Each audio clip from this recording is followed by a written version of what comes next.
Hi, welcome to the session introducing blockchain. We talked about the premise, problem faced by the businesses and markets in the previous sessions. Let me give you an introduction to blockchain technology that will help business solve those issues. First, let's take a look at the definition of blockchain. Blockchain is a shared ledger technology allowing any participant in the business network to see the system of record, which is the ledger. Using this, we can establish business networks in which members can exchange items of value through a ledger, and where each member possesses a copy of the shared ledger whose content is always in sync with the others. Now, let's talk about the two key concepts supported by blockchain.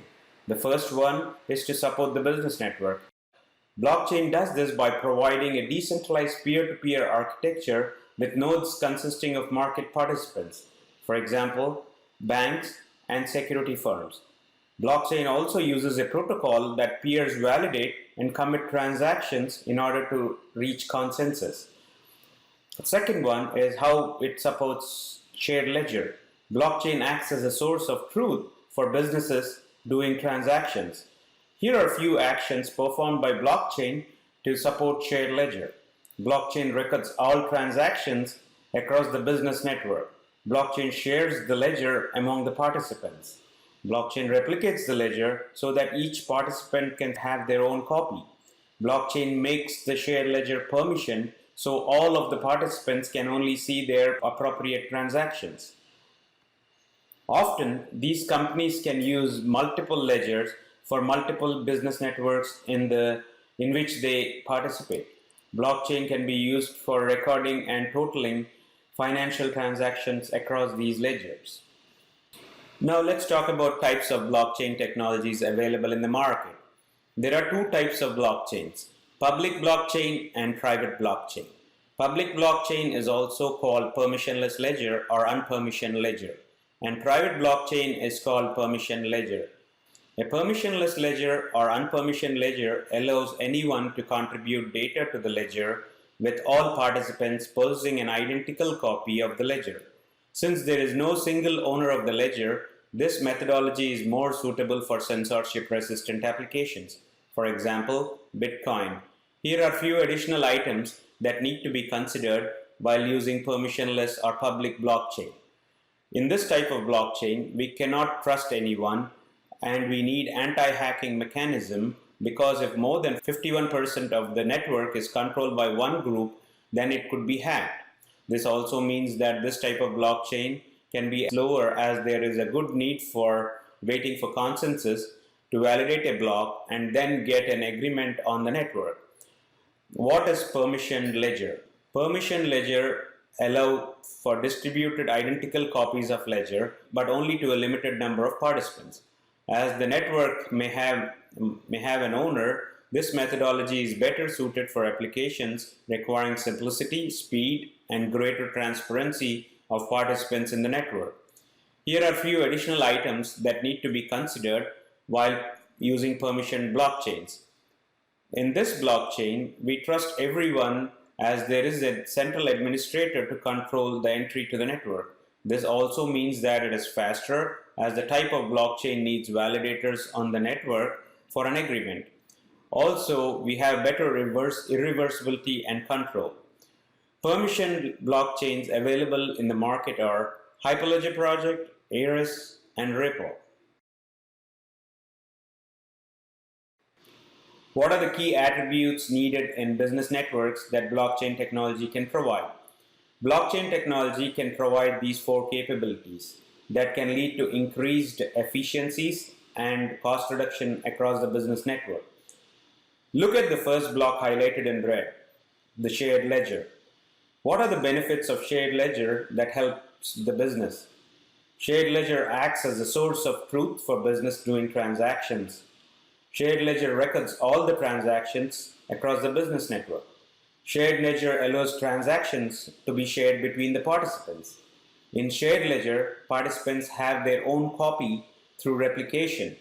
Shared ledger is permission, so participants can only see their appropriate transactions. Shared ledger acts as the system of record in blockchain. Now let's go to the second block highlighted in green, smart contract.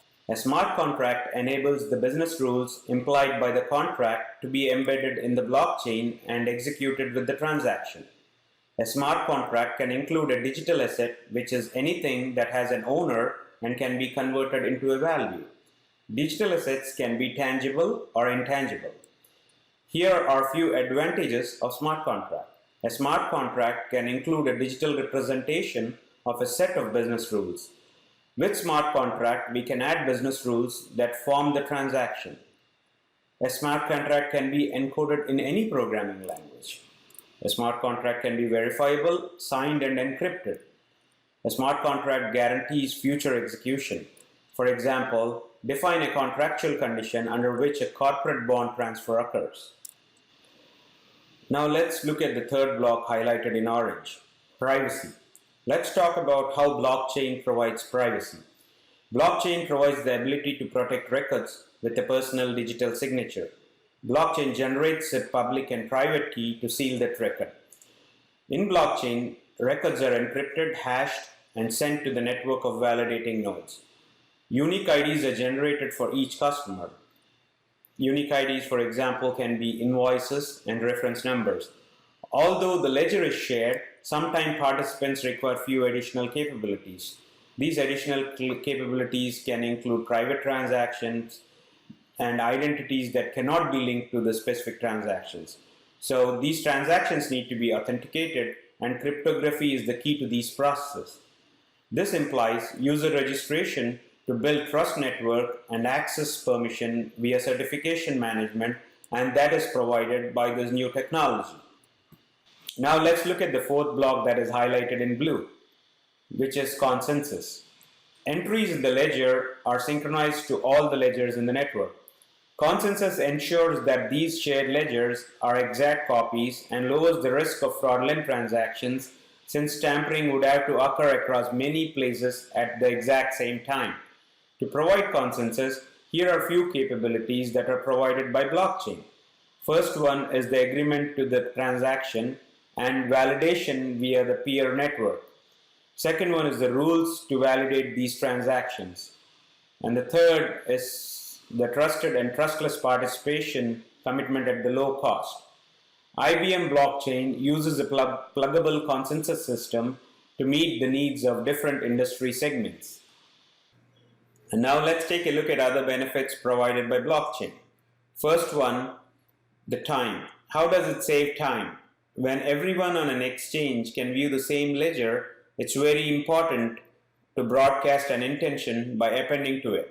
For example, in a trading network bidding process, all the bids would be visible to every network participant. Second, cost. It removes the cost by automating trusted processes. Unlike a centralized system where only the network operator can create a generalized solution that fits every user's needs, blockchain network allows each participant to create customized solutions using their own proprietary business logic while running on the same common ledger. The third, which is risk. It reduces the risk, ensuring trusted record keeping. By design, no one party can modify, delete, or even record to the ledger without the consensus from others on the network, thus making the system useful for ensuring the immutability of contracts and other legal documents.